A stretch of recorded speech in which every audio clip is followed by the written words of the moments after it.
So we began our discussion of low-dimensional simplified neuron models.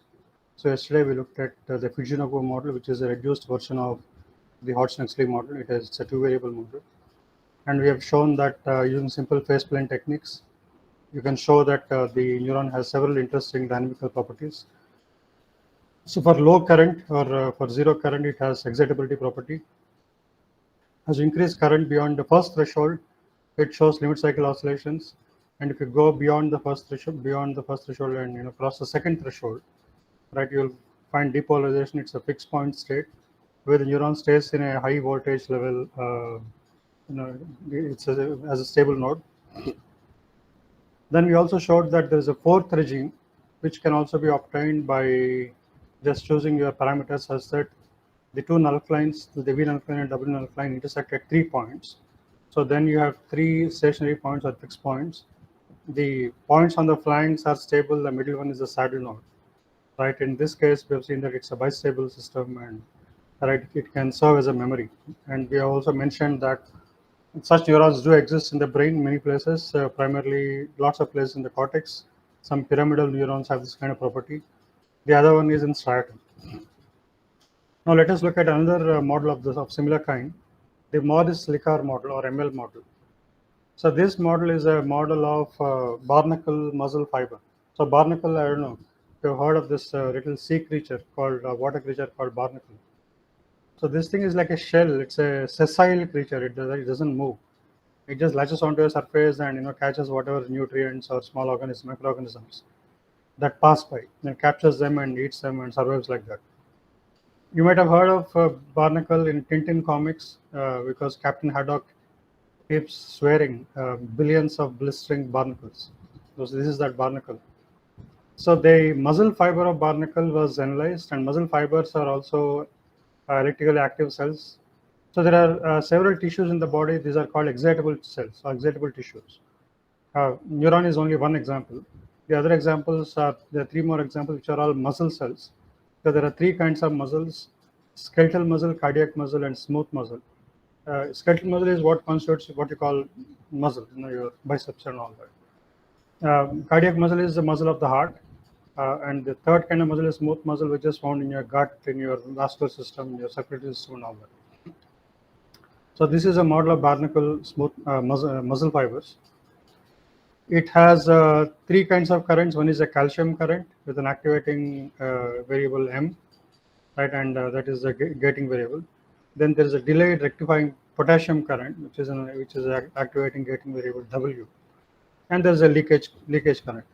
So the voltage equation will look something like this. First equation, C dV by dt plus the calcium current GCA bar times M infinity. So there's only one kind of gate like that. So there's only one term, and V minus ECA plus GK bar into W. There's only one kind of gate like that in that channel.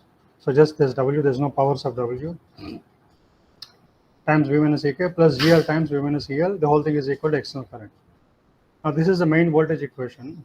So there's supposed to be the dynamics for 2 currents, because both are voltage dependent, the calcium and potassium. But here again, just to reduce the dimensionality, just as what we have done, the assumptions we have done in case of Fujinoko model, to take it from 4 dimensions to 2 dimensions. Here we take it from 3 dimensions to 2 dimensions by making an assumption on M variable, just like in last time, that the M variable is a fast variable, which means it will quickly approach the equilibrium state of M infinity. So therefore, M is equal to M infinity. So that gets rid of the M equation, M differential equation, and reduces to a static equation. So we are now left with 2 dynamic equations, or 2 differential equations. One is the voltage equation, C dV by dt plus that whole thing plus ionic current is equal to the external current. The second equation is simply the gating dynamics of the W, right, which is for potassium, and that is given by tau dW by dt is equal to phi is a factor times minus W plus W infinity. So since you have 2 variables and 2 equations, you can do phase plane analysis, right? So third one is simply M equal to M infinity. So the equilibrium values, like M infinity and W infinity, usually they have, depending upon you whether it is activation gate and activation gate, there's some difference. But basically, they have a sigmoidal form, right? We have seen that in our very first class or discussion on Hodgson-Huxley model, when we began with the discussion of the channel dynamics or gate dynamics. So the equilibrium term has the dependence on voltage has a sigmoidal form. If it's an activating variable, then it or the channels open or the gates open with increasing voltage. If it's inactivation variable, then the gates close with increasing voltage, and there's some threshold value at which this transition happens. So you see that in the picture on the right top, and the two sigmoids, right, for each case. Now the tau is, we know that it is originally defined by some inverse of cos, so it looks like a bell curve. So people also approximate this using a Gaussian function, because basically it has a peak and a mean value and some width, right? You can approximate as using a Gaussian. So, but right now we just take this as 1 by cos h of v minus v3 by 2 v4.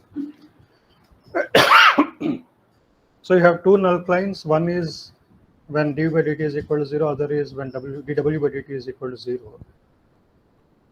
So those two equations will give you two static equations. The first one is, so basically this equation I have taken all the ionic currents to the right.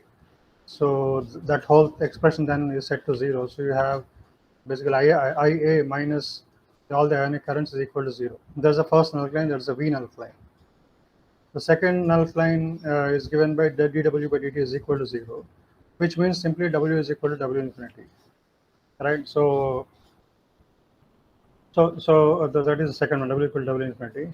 The first one, so we are trying to express the null line not in the simplistic form, right, as a function of both V and W, but here we are trying to express it as an explicit form, but it's easy to calculate derivatives and make plots and all that.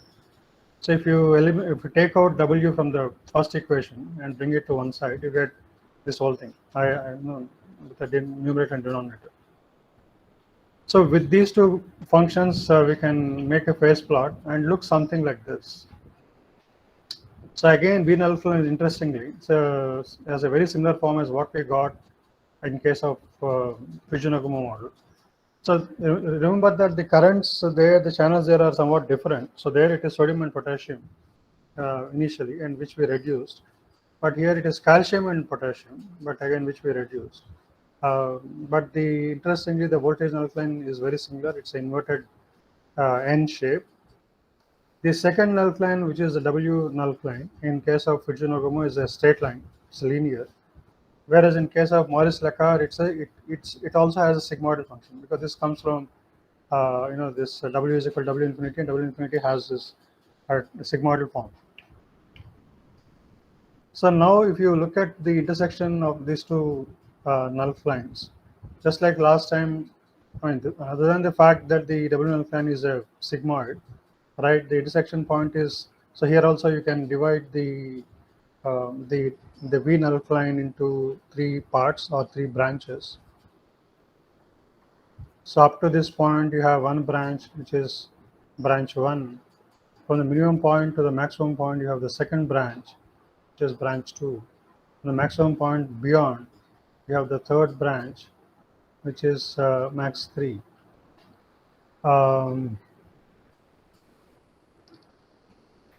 Right. So just like before, you look at let's study the stability of this point. Now we don't have to actually calculate the point and all that. Just by looking at this is the Jacobian, right? Dou F by dou V and minus 1, okay, and dou G by dou V and minus 1. So delta is given by minus F prime plus G prime. So that means that delta is positive implies G prime is greater than F prime. So that is the W null line slope must be greater than the V null line slope, which is true in this case. The W null line slope here is positive and V null line slope is negative. So it's clear. It's clearly this inequality is satisfied. Then tau is given by sum of these two terms. So dou F prime minus 1. So F prime should be greater than 1, which is if that happens, then tau is positive. So these are the three branches, like I said, branch 1, branch 2, and branch 3. So when the intersection happens in branch 1, right, it's a stable point, like just like before, because arguments are very similar. And therefore, if you start from some initial condition, you have voltage simply goes to a certain baseline value. So this is like the resting potential, minus uh, 37 or something like that. This happens to be a resting potential for this case.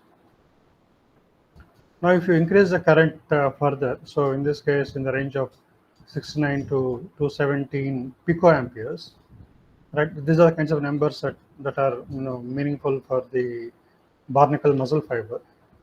Then so within this range, the intersection happens between this point and this point, right, in the second branch. So when that happens, again, the conditions are very similar as the phase plot we got in case of Fujii-Nagumo.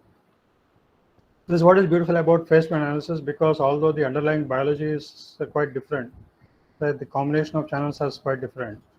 But once you reduce it to a phase plot and reduce it to variables, right, the overall shape of the null lines and all that will simply determine the dynamics.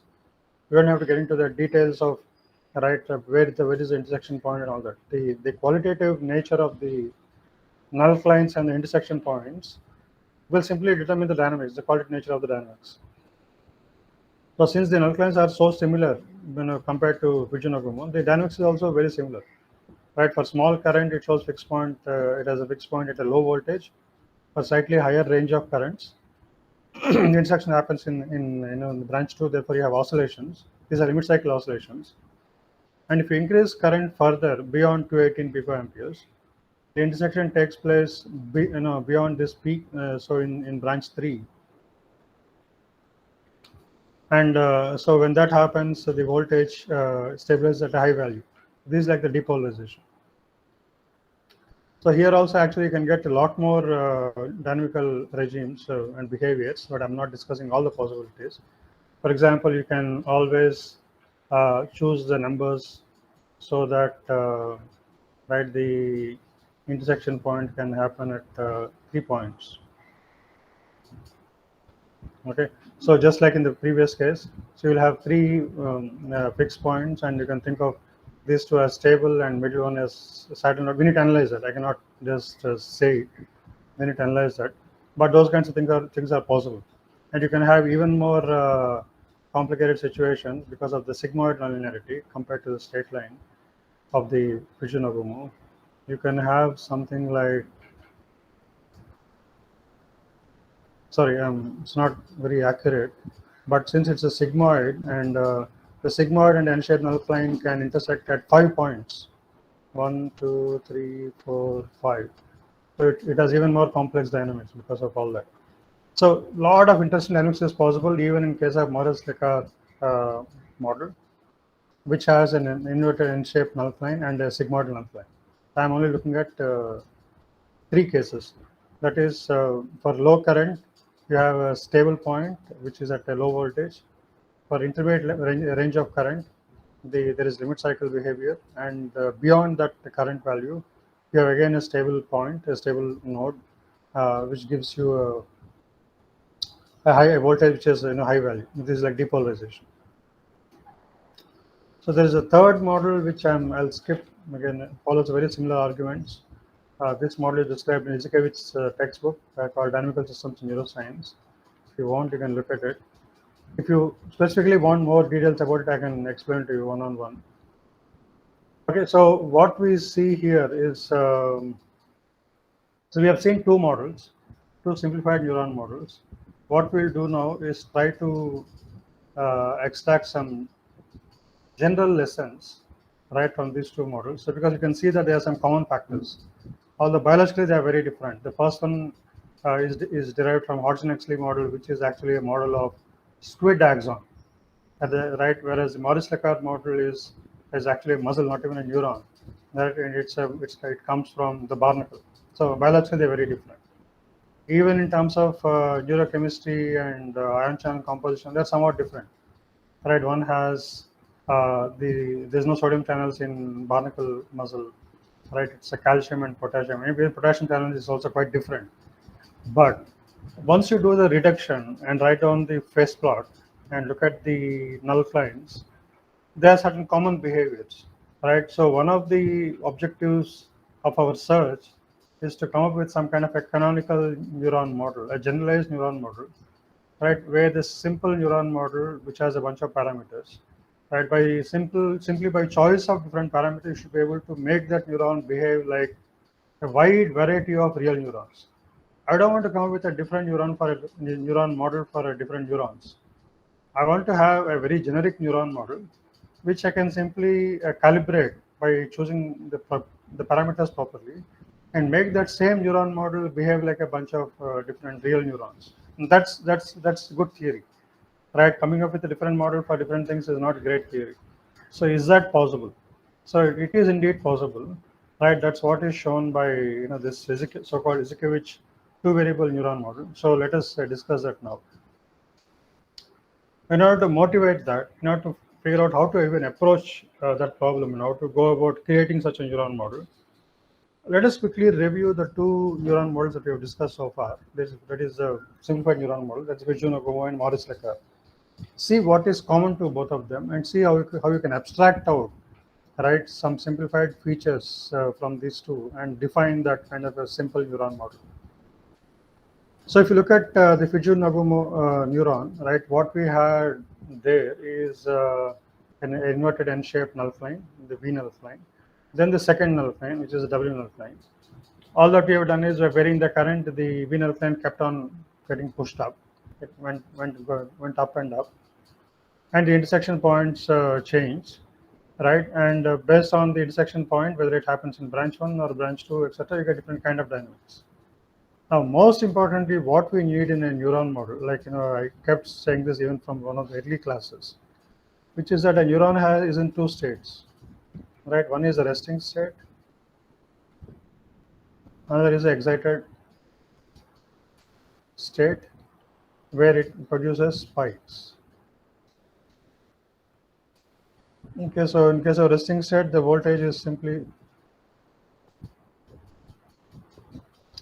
so in case of resting state, the voltage is simply a flat line, so Vm. In the excited state, the voltage is a bunch of spikes. So basically, the minimal behavior a neuron model should be able to exhibit is these two behaviors. That is the resting state, where the stable state, if you perturb it, it will go back to the same low voltage. Then excited state, where if you push it a little, if you give it a sufficiently strong current, it will keep on producing spikes, which are like oscillations, which are like limit cycle oscillations, right? So these two behaviors a neuron model should be able to show. So how did we get that in case of a Fujino-Nagumo model? We had an N-shaped null line and a linear null line, and the intersection point. So if I just focus on this, so this transition from a fixed point of low voltage and oscillations happened around this point. This is the key point, right? And so this is the key point. The intersection happens to the left of this point, like this, right? This is the resting, kind of like a resting state.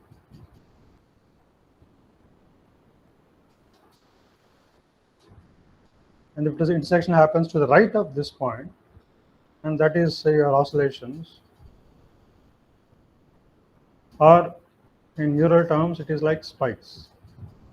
Spikes are slightly different because they have that sharp tip and all that, but essentially they are periodic behaviors, right? You can just call them loosely oscillations. We'll distinguish these two later.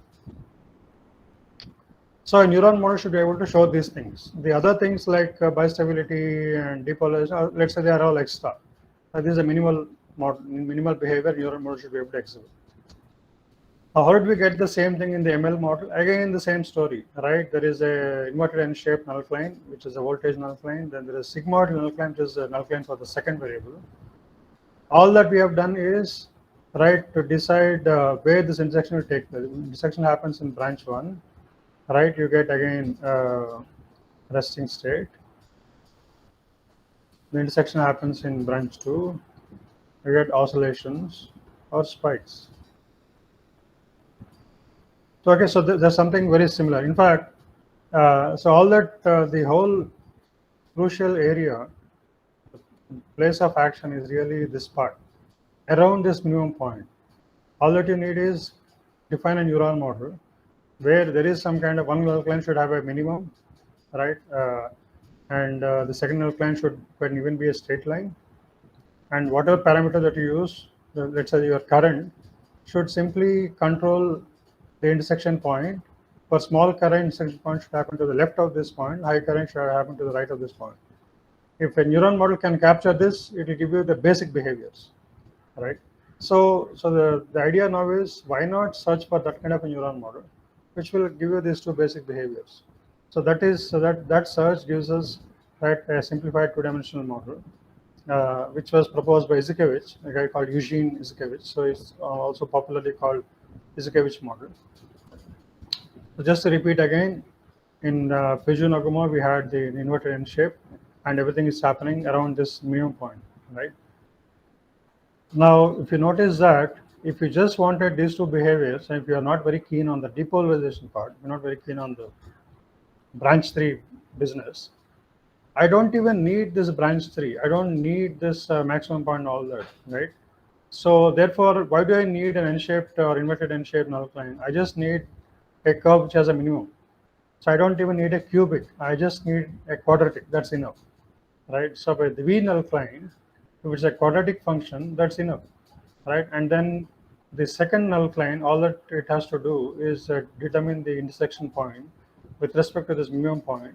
So I can even make it linear, right? So all that we need for a minimal neuron model is for the V null line to have a quadratic nonlinearity, and the second null line, whatever it is, you call it whatever name you want, right? Some general gating variable can be that null line can be linear, and your current will only control the intersection point with respect to this minimum. So that's what we will do. So the the first null line, which is now a quadratic function, which is like a parabola, is given by this equation. So the second variable is u, first variable voltage is v. So the null line for the v null line is given by u is equal to u min, that is this point, u min, plus some factor p into v minus v min square. So this gives you the parabola part. This gives you this vertical offset, right? This p min and this u min gives you a vertical offset, and p just determines how curved this thing is, right? If p is a large number, it will be very sharp. The curve is very sharp.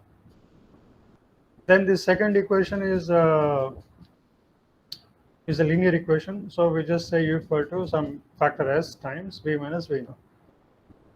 So the same thing in a differential equation form can be given like this. So this is the null line. This is null line for this differential equation. So 1 is the null line for the equation given in 3. So you have some tau v times dv by dt is equal to minus u plus this whole thing. Okay, similarly for the second equation, second null line, the corresponding differential equation is tau u times du by dt is equal to minus u plus s into v minus v naught. So we are able to construct two differential equations, right? You see already it's becoming somewhat abstract, because now we only care about the dynamics. We don't worry too much about the biological details. Biological details are all buried deep inside. We are not interested in that right now. So now if you plot these two null lines, one is a parabola, another is a straight line, right? Now let us try to, so one is a parabola, the other is a straight line.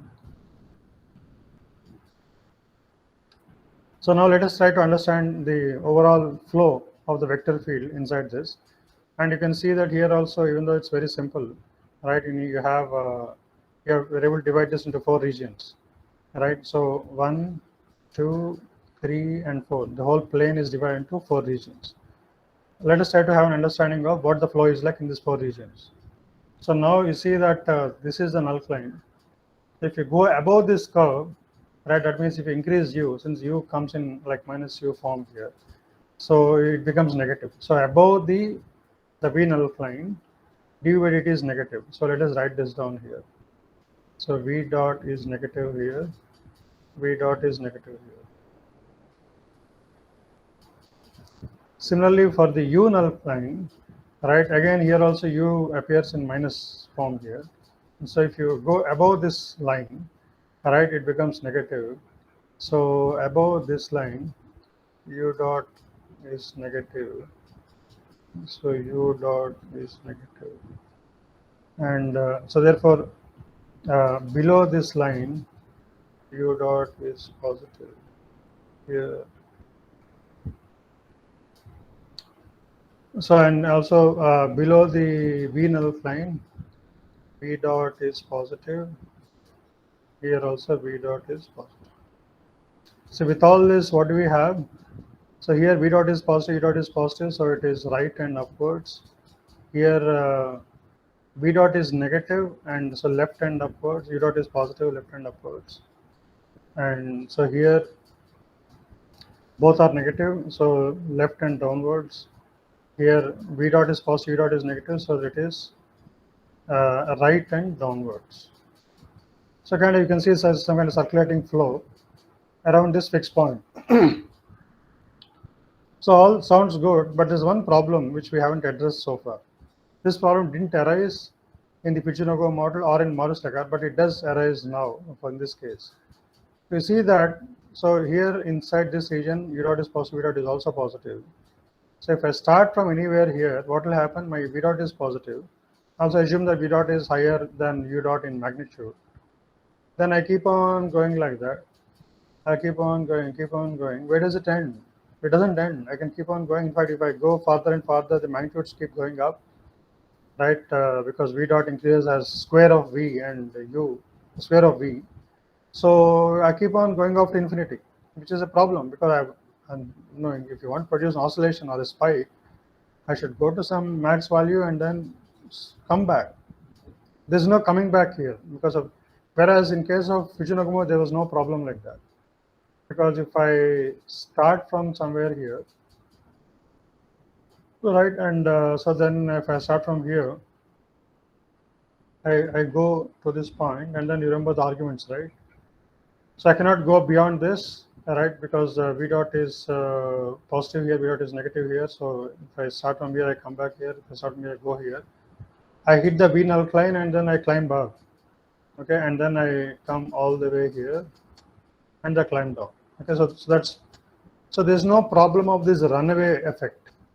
You won't be running away and running off to infinity. You will only go to a finite value. Once you hit that border, very precise border, you turn back and do this. There is no such border here because it's an open field. I mean, once you go here, you keep on going. So that's a drawback of this, right? These equations by themselves are not complete. You need to have some kind of a resetting mechanism. That means, so to avoid that, so Izhikevich wanted to keep the equations simple. The main equations must be simple, the quadratic here and linear here, and nothing more than that. But if you just have this, that's not enough because we will blow up. I mean, we will blow up, and you also therefore will blow up. So to avoid that kind of a blowing up, he introduced a small resetting condition, which is that if v reaches a certain peak value, because what happens in in Fujinogumo, right? Once you reach this kind of a maximum, right, which was 1 in Fujinogumo, you come back, right? So that is kind of done by some kind of a hard reset. If v reaches the peak value v max, it is reset to this value called v reset. Okay, which is generally a value to the left, right, to the left of this here. Okay,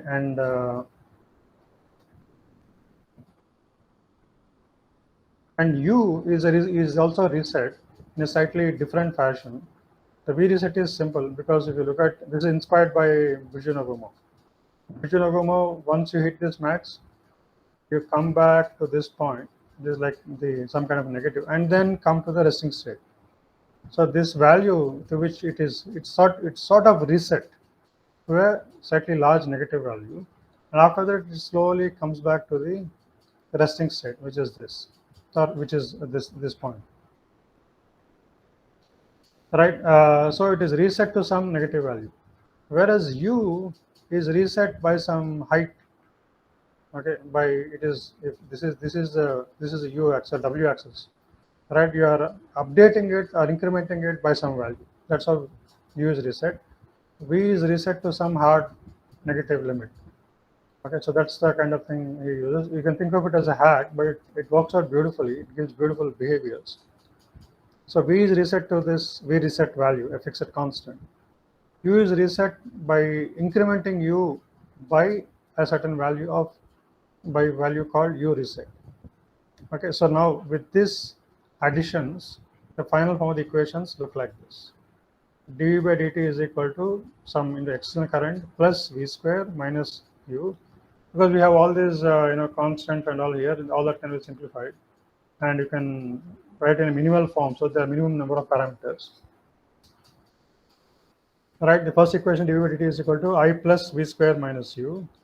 The second equation is du by dt is equal to A times BV minus U. See that first one is quadratic in V and linear in U. The second one is linear in both V and U. And these are the main equations. You see, they're very simple when compared to the huge equations we had for Arjun-Huxley, or even for Maurice Lécar and Fujinogumo, and I've skipped the INAKP model, INAPK model, right? So this is very simple. And in addition to this, you need to have this resetting steps, which is when V is greater than 1. So 1 is taken as your V peak or V max. Without loss of generality, I've taken 1 as the peak value. So if V crosses 1, then you reset V so that it becomes equal to C. Similarly, at that time, when V crosses 1, reset U like this. So in computer language notation, the assignment is given by this colon followed by equation, right? Equality. So V is assigned to V reset, and U is assigned to U plus U reset. Or in the parameter notation used in Iskevich equations in their final form is V is set to C and U is set to U plus D. So finally, if you look at this equation, there are only 4 parameters: A, B, C, and D. I is an external input, right? So so let us see how this looks. The same simple equations can be so they're so beautiful, so powerful in their explanatory power. It is in that the same equations by proper choice of parameters can be made to reproduce the dynamics of a wide variety of real neurons. So in this chart, you can see 5 rows and 4 columns of 20 different neuron types, like a neuron firing types, can be captured simply by varying these parameters. So for example, look at the first one. It's called tonic spiking. Tonic spiking means a continuous spiking. Once you give an input current which is greater than some threshold, it continuously shows spiking. This is the kind of behavior you saw in Hodgson-Huxley model. Right, you can show that with the same equation, this Iskevich equations. Or there are some neurons where if I give a step current, it just show 1 or 2 spikes and stop firing. It doesn't show continuous firing. So it is not that Hodgson-Huxley neuron model is like a standard and every neuron behaves like that. No, that's not true. Right, neurons have very wide variety of firing patterns, and Hodgson-Huxley model cannot capture all those different firing patterns, but Iskevich neuron can, or Iskevich model can. So in some neurons where when you give a step and it shows single spike, that also can be captured by the same equation for a different set of parameters. Now there's another kind of firing behavior called bursting. In bursting, so what happens is, so this is so the neuron spikes, but it goes up, spikes rapidly many times.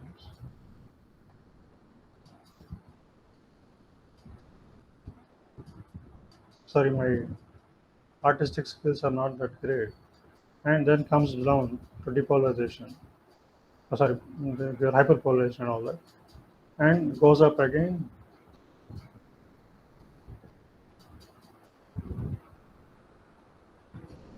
So instead of having one spike before it comes back to the normal polarity, it goes up, produces lots of spikes very rapidly. This frequency is generally very high, right? And then comes down. Can even cross 100 hertz and 1 hertz, things like that. This is called bursting. Okay, so the same neuron model can also show bursting for a different set of parameters. Here again, there are two varieties: tonic bursting, where it continuously bursts. Okay, you can show that using this, and there's also phasic bursting. That is when you give a DC step current, right? It shows one burst or one or two bursts. After that, it becomes silent. That also can be shown. So like that, there are so many different behaviors you can show using the same model. So I think Sandeep will do a demo of this. So there's a MATLAB code provided by, I think it's in Izhikevic's website. So Sandeep will show a demo of this sometime, maybe Friday or so. Okay, so that wraps up our discussion of two variable models, right? Simplified neuron models with two variables. So we have started with simplification of Hodgson-Huxley to Fujin-Okumo, and we have shown Morris-Descartes. Then we have shown what is common to both of them, and try to capture that using the Izhikevich two-variable model. Now let us reduce it further, step down, and basically we're trying to make and come up with a neuron model which is so simple. Like, what is the dumbest possible neuron model? That's what we are searching for ultimately, right? So that we can construct large networks and show some interesting phenomena. So if you step down from two variables to one variable, what is the reasonable thing that you do? Even with one variable, can you show some interesting behaviors? Answer is yes again, and here also Izhikevich has done some interesting modeling studies. He has shown that even with a simple quadratic nonlinearity, you can show a lot of interesting behaviors. You can show even the spiking behaviors. So in the two-variable model, what have we done? We had a similar nonlinearity for the V dynamics, but only thing there was a minus U term also. And we said when V crosses a certain peak value, you reset V to a constant called V reset. Okay, so let us we'll do that for this equation. Let us see what happens. This equation looks very silly. Equation 9 looks very silly. In fact, if you look at it, it will just blow up. Right, du by dt is equal to some constant plus v square. It will just blow up. Of course, it will be rescued by this resetting. But what kind of behavior can you get out of this? Let us see that. So what we will do is look at three different cases. One is when I is negative, right? When I is negative in this equation, right? What will this equation look like? So let us look at this picture. So I is negative, so which means so if you have v dot is equal to I plus v square. I is negative. So what are the fixed points? V dot is equal to 0 is equal to I plus v square. So v is equal to plus or minus, right, root of minus I. So root of minus I is not a problem because I is negative. So you have two roots, right? So now let us make a plot of v dot, right, v dot versus v. And that graph is just a parabola because v dot versus v is just this I plus v square. It's a parabola. Now I is a negative value. So parabola will kind of come down below the x-axis. So it will have two zeros, right? And so this is your minus of root minus I. This is plus root minus I. So now let us see how the dynamics looks like. If I start from the left of this point, this 0, right, to the left of this point, v dot is positive, which means if I start from here, v will increase. So I go like this. If I start from this intermediate range between the two zeros, so within this range, you see that v dot is negative. Okay, so therefore, if I start from here, v will decrease. So we will go to the left. So if I start from here, we will go to the left. We start from here, we will go to the right. This will intersect at this point. This 0, this fixed point. So this fixed point is stable, right? And that is like your resting state. So this is like your V rest. I'll call it V rest. What about the second fixed point? because if I start from anywhere here, I go like this. But if I start to the right of this, to the right of this v dot is positive, so I increase. So which means if my initial condition is such that if I am lesser than this value, then I fall back to the v rest. But if my initial condition is such that if I am greater than this value, then I keep on increasing. You can quickly notice the analogy between this point and the this A point in Fujinagumo, right? And so if you in that case, in case of Fujinagumo, if you start from less than this point, you fall back to the resting state. To this resting state. If you are able to go beyond this threshold, right, you go all the way up to here and come back and do all this. So this point is like a threshold, right? So I will call this V thresh. Okay, the only problem is if I keep on going above, right, going to the right here beyond this, I'll go up to infinity, right? Because there's nothing stopping. So therefore, we need to have a resetting step, and we have a resetting step. We said if V is greater than V peak, then V is sent to V reset. So this point therefore is called V peak. So once the V reaches a value called V peak, it is reset. So how is it reset? It is just, I mean, I'm drawing all these lines, but basically from here it just jumps to this value.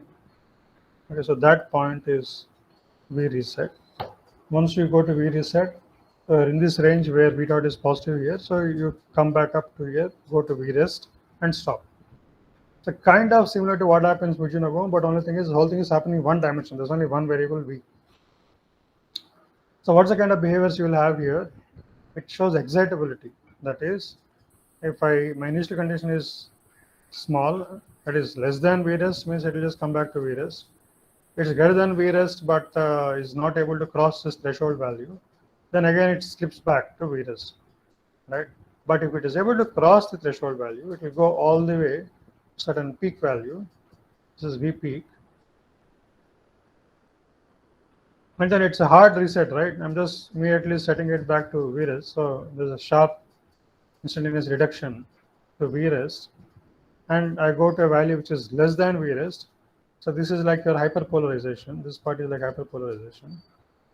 And from there again, you climb up back to the resting potential. So this is very much like the kind of behavior you see in case of an action potential. So one thing nice about this model is that you can produce the action potentials, right? The slow rise, slow ascension to the peak value. After that, a sharp drop to a low negative value, and then again a slow increase and approach to the resting state. All those behaviors you can capture in a very simple model just given by a single equation and quadratic nonlinearity. That's the smallest nonlinearity that you can think of, right? Quite an elegant model, but it has even more behavior. Let us see that. So now consider case 2, where where things are similar to before, right? The main equation is the same, but the other parameters will vary a little bit. The resetting condition will vary a little bit. So just like before, you have sorry, this is not V thresh. It is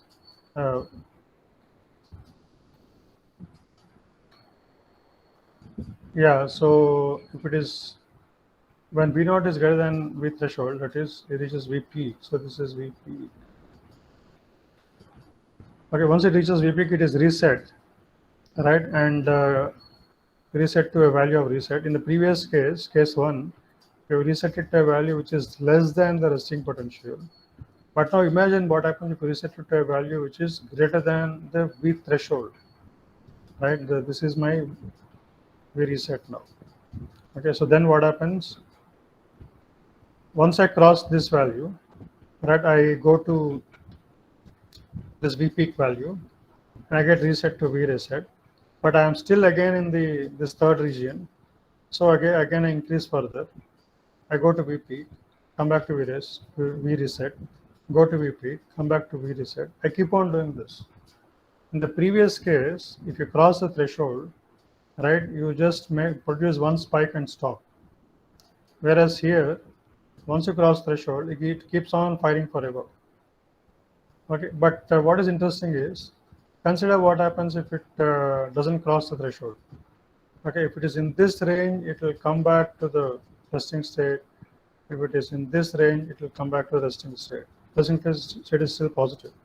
Resting state is still there, it exists, right? So you see that there are two stable states. One is like a fixed point which corresponds to resting state. Other is an oscillatory state where it keeps on oscillating, keeps on producing these spikes forever. So both states coexist, which is quite beautiful. Therefore, this simple model, right, the same equation, v dot is equal to I plus v square and all that. But just by proper choice of the resetting mechanism, you get a bistable behavior. So this has bistability. Let's take case 3, right? Again, in this case, in case 2, I is the external current is negative. We only meddled with the resetting step. But in case 3, I is positive. Right? If I is positive, then there are no intersection points. So if I is positive, then so these threshold values and resting values both are unreal because they become purely imaginary. So there's no resting state. That doesn't go to resting state. And so if this is your V peak and you reset from here to some value, it doesn't matter where your reset is now, because there's no resting state, there's no threshold state, nothing. It will keep on producing oscillations. But here you can see something interesting. So when I is positive, we have seen that it produces repeated spikes, right? Now imagine if this I is positive, but it's a very small value. It's a very small positive value. That means the quadratic equation, the parabola, is very close to the x-axis, right? Which means if I, let us say this is my VP, right? This is VP. So I reach here and I get reset to this point, and now I'm climbing up because my V dot is positive everywhere. I'm climbing up, but when I reach somewhere here, at a point which is very close to the tip of the parabola, the mu of the parabola, you see that at this point the V dot is positive, but it's a very small value. Or you might take the limiting case where the parabola just barely touches the x-axis. At that point, V dot is positive, but it's almost zero. So because of that, the growth of V will become very slow, right? And in this case, where I is small, positive but small, the action potential will become so elongated, and the frequency of the firing will be so low, right? In fact, when I is just zero, barely zero, it doesn't spike. But I is epsilon, frequency is very low. You get action potential only once in a while, and you see this flat stretch like a plateau. Right. So here, the firing, the external current, not only decides, produces firing, but also controls the firing rate. Then the last neuron model, there's a neuron model that we need to discuss. This is called integrated fire neuron model. We'll discuss it in the next class. But in next class, what I will do is I will actually take a small deviation. Next class will have a tutorial, but the class after, next Monday, right, we'll take a small detour and discuss a more fundamental question of what is neural code. Because we are giving all these neuron models, but we need to first ask, right, because if you look at Morris-Lekar and Fujinaga, it shows smooth oscillations. But if you look at Ezekiewicz's neuron model, it shows these sharp spikes. Now, what is the correct model? What is a neuron? What is a real? What is the best neural code? Right? It's a long-standing question. We'll discuss that, and we'll. So there are two kinds of neuron models which are possible, right? Oscillator neuron models and spiking neuron models. So we'll take a short break, and next class we'll discuss oscillator neuron models in continuation of what we discussed with Fujinaga and Morris-Lekar and those kinds of neuron models. Then we'll also we also seen some spike neuron models. We'll also discuss leaky integrated fire neuron model, which is a spike neuron model. and finally we'll go to the rate-coded neuron models. So this is how we'll proceed in the next few classes or next few weeks. So thanks a lot. That's all.